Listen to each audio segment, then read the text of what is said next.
Pak Yudo, bergeser dari KTT ASEAN, ini Indonesia itu kita sedang masuk tahun politik nih Pak Yudo. Yeah. Kampanye sudah mulai nih Pak, serangan-serangan udara sudah mulai. 2023 ini sebelum kita masuk 2024 itu ada lebih dari 100 kepala daerah yang selesai. Apakah dari TNI sendiri akan menugaskan perwiranya nanti ke sana, Pak? Nah, ini tergantung negara, ya tergantung pemerintah. Kalau memang pemerintah dalam ini Kementerian Dalam Negeri menunjuk TNI, ya tentunya TNI siap untuk itu. Kalau di daerah ini kan mesti ada sinergi ya, Forkompimda. Nah, kalau Forkompimda ini kompak juga bersinergi, saya yakin juga mudah menjalankan pemerintahan. Selalu kuncinya selalu sinergi, selalu soliditas, sinergitas.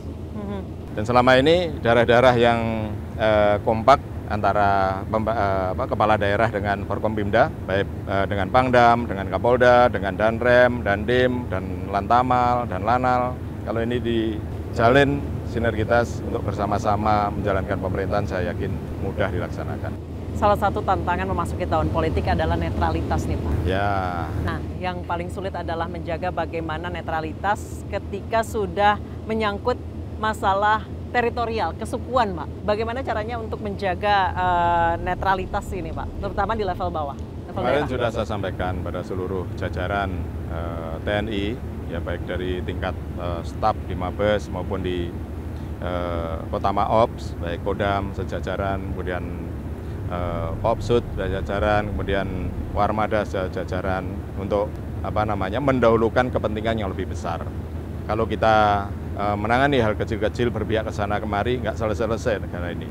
Kepentingan kita yang lebih besar adalah menjaga kedaulatan negara, menjaga keutuhan NKRI, melindungi warga negara dan serta tumpah darah Indonesia.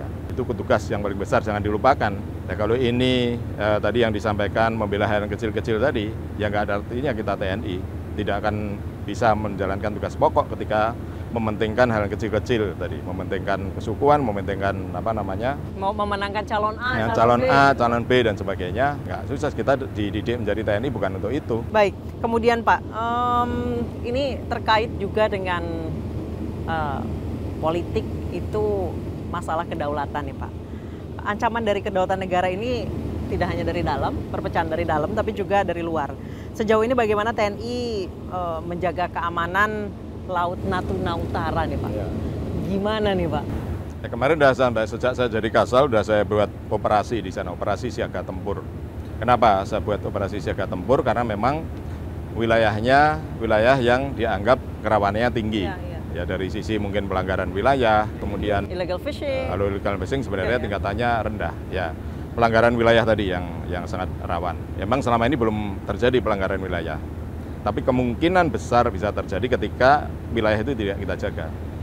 Nah, yang terjadi sekarang ini kan JTE, mungkin ada manuver JTE itu masih wajar selama dia tidak mengganggu tidak mengganggu nelayan ataupun tidak mengganggu kegiatan aktivitas di JTE dalam rangka eksplorasi sumber daya alam oleh Indonesia. Tapi selama itu hanya melintas, kemudian freedom navigation, ya silahkan saja. Kemudian Pak, keamanan laut kawasan, stabilitas dan keamanannya dengan keamanan regional ya Pak, dengan Australia gitu bagaimana Pak? Ya baik-baik saja, aman-aman saja. Kita sudah menjalin hubungan sejak saya Kasal dulu, sudah menjalin hubungan kerjasama yang baik dengan kepala staf di 22 kepala staf Angkatan Laut waktu itu. Nah ini pertama kali saya dilantik Panglima Australia yang datang ke sini, Jenderal Campbell, dan memang saya sudah kenal sejak saya Kasal itu, sehingga beliau datang ke sini untuk tetap melanjutkan kerjasama yang selama ini sudah dijalin baik oleh Pak, mulai dari yang dulu ya, Pak Andika, kemudian Pak Hadi, dan sebelum-sebelumnya juga dari dan baik ya. Tentunya saya akan komitmen untuk meneruskan dan meningkatkan. Dan ini tentunya diplomasi yang sudah terjalin baik ini kita lanjutkan. Nah itulah juga merupakan langkah-langkah antisipasi ataupun langkah-langkah untuk menjaga stabilitas kawasan. Oke, Pak Yudo, saya boleh lihat-lihat KRI Terapang ini Pak?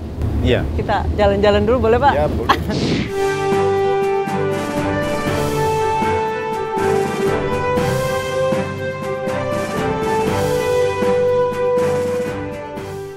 Pak Yudo, ini selain KRI Terapang, ini ada berapa KRI yang berjaga di sini Pak? Ya ini ada 4 KRI, 5 dengan KRI Terapang. Ya, ini di sana itu ada KRI Wahidin Sudirojodo, kapal rumah sakit yang juga standby ikut di sana. Kemudian KRI Diponegoro, kemudian KRI Sultan Uku, dan ini KRI Terapang ini. Kemudian satunya KRI Tongkol. Kita membentuk tabir sektor, ya sesuai kalau ada melaksanakan pengamanan di salah satu kapal ini, ya prosedurnya kita melaksanakan penyekatan atau melaksanakan tabir, namanya tabir sektor untuk mengamankan itu, sehingga kapal utama, badan utama yang ada para kepala negara ini langsung dilingkari itu untuk mengamankan dari ancaman udara, ancaman permukaan maupun ancaman kapal selam. Pengamanan yang begitu ketat itu sebenarnya seberapa besar atau seberapa gradenya sih Pak event ini Pak? Ya, karena kemarin direncanakan bahwa akan ada event untuk melaksanakan joy sailing. Nah, ini tentunya akan melaut. Nah, kalau melaut ini ya kita harus pakai prosedur pengamanan operasi laut. Nah, operasi pelaut ya seperti yang saya sampaikan tadi, kita bentuk tabir, kita adakan pelindungan dari ancaman tadi, ancaman udara, ancaman permukaan maupun ancaman bawah laut. Yang kemarin di Bali kan nggak sampai melaut, jadi hanya di Hotel Apurva waktu itu, sehingga ancaman lautnya tidak harus seketat ini, mungkin ya laksanakan patroli penyekatan saja. Pak, kalau boleh tahu Pak Yudo, ini pengamanan darat, laut, udara, itu ada apa aja Pak? Boleh dibocorin nggak?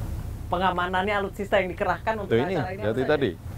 Ya tadi ada KRI, kemudian ada pesawat tempur yang sekarang standby-kan di Kupang sama di Makassar, yang setiap saat ada ancaman udara pasti akan langsung dilaksanakan tindakan. Dan tentunya radar yang juga radar udara sudah kita gelar, yang tadi kita tinjau di posko kita, dan juga ya rudal anti udara juga sudah kita siapkan.